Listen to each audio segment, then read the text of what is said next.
Welcome back into the Daily Dose. My name is Jeff Hansen. I am your host. Thank you for subscribing to the channel. If you've yet to do so, please do. It helps us out a lot. Please like this video. Please share this video and help us grow this platform here on YouTube. As always, the Daily Dose is brought to you by Give'emHellBrigham.com. Check out our freemium style newsletter and get BYU content delivered directly to your email inbox multiple times each week. And the show is also brought to you by CougarSportsInsider.com, part of the 24/7 Sports Network. Today, I want to go back in time to just last year. I want to look at October 2022. It was a brutal month for BYU. The Cougars went winless. They had chances against Notre Dame, Arkansas, Liberty, and East Carolina, and they could have won some of those games. Arkansas beat the pants off of BYU. Liberty beat BYU even worse than Arkansas did. But BYU had chances to beat Notre Dame, and they had chances to beat East Carolina, but they couldn't get out of their own way in either one of those games. Ultimately, the Cougars finished with an 0-4 record, and it was a disappointing October. The rest of the season was otherwise pretty successful for BYU. The Cougars rallied to finish 8-5 on the season and finished ranked 65th in Bill Connolly's FPI rankings. The teams that they played in October were tough, and even FPI would have you believe that that was the most difficult month on the schedule. Notre Dame finished 17th, Arkansas 36th, Liberty 81st, and East Carolina 64th. If those rankings were meant to be a win-loss projection, by the rankings, BYU would have finished 1-3 in the month of October. That was a difficult month for the Cougars. The schedule did not do BYU any favors, and neither did BYU on the field.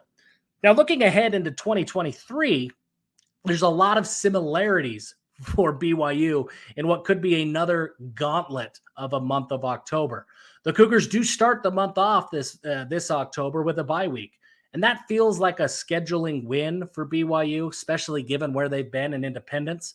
Throughout the last couple of years, BYU will play 10 or 11 games straight before they get a bye week. So having an early October bye feels like a scheduling win for Kalani Sitake and his squad. But after that, it is back-to-back games against FPI top 25 teams. First, the Cougars will travel to Fort Worth to take on TCU. Bill Connolly ranks TCU at number 17 in the country. That's going to be a difficult game for BYU by any measurement. Following TCU, BYU will play Texas Tech at home. Joey McGuire's squad is really good, folks. They are a dark horse contender for a Big 12 championship this year, and they will give the Cougars everything they can handle inside LaVell Edwards Stadium. And then finally, BYU will round out the month of October with a trip to Austin to take on the Longhorns in their final season as members of the Big 12 Conference. That is a difficult schedule for BYU.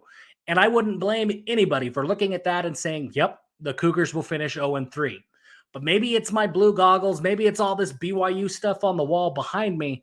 I see paths to victory for BYU in at least a couple of those games in October. TCU is going to be tough. BYU has always struggled playing in Fort Worth, and I think they will struggle again this year. But getting Texas Tech at home feels like a really big deal. BYU has a home field advantage in LaVell Edwards Stadium, and you can bet that in the first season of the Big 12 Conference, that place will be sold out and rocking every single home game. That could be a really difficult environment for the Red Raiders, and that is a game that I don't know if I'd project BYU to win for sure. I don't know if I'd put money on the money line today, but I am feeling a lot closer to 50-50 in that game than maybe what the preseason rankings would have you believe. And then the final game against Texas. Look, on paper, the Longhorns have more talent than BYU, and it's not close. On paper, the Longhorns have more talent than just about anybody. But that's been the case for the better part of 2 decades. And for the better part of 2 decades, Texas has not capitalized on the elite talent that they have on their roster. BYU is going to go into this game with nothing to lose.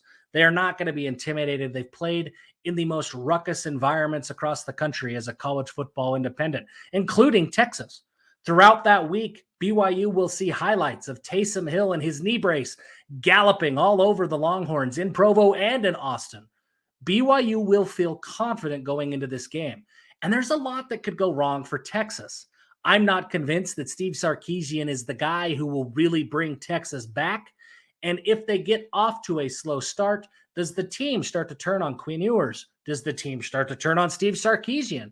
I think by the end of October, Texas could be firmly planted inside the top 5 and one of the best teams in the country, or things could get a little off the rails and it's a completely new ball game for BYU. I don't think I'd predict that BYU would win that game, but there's a lot of hype for all of those folks in Austin. And if they don't live up to that hype in the first 2 months of the season, BYU could face a reeling Texas team and be able to sneak up and steal a third straight win over the Longhorns. October is going to be brutal. College football is getting closer, ladies and gentlemen, and that feels really good to say. Thank you once again for tuning in. Thank you for subscribing to the Daily Dose, and thank you for sharing and liking these videos. It helps us out a lot. Until next time, give them hell.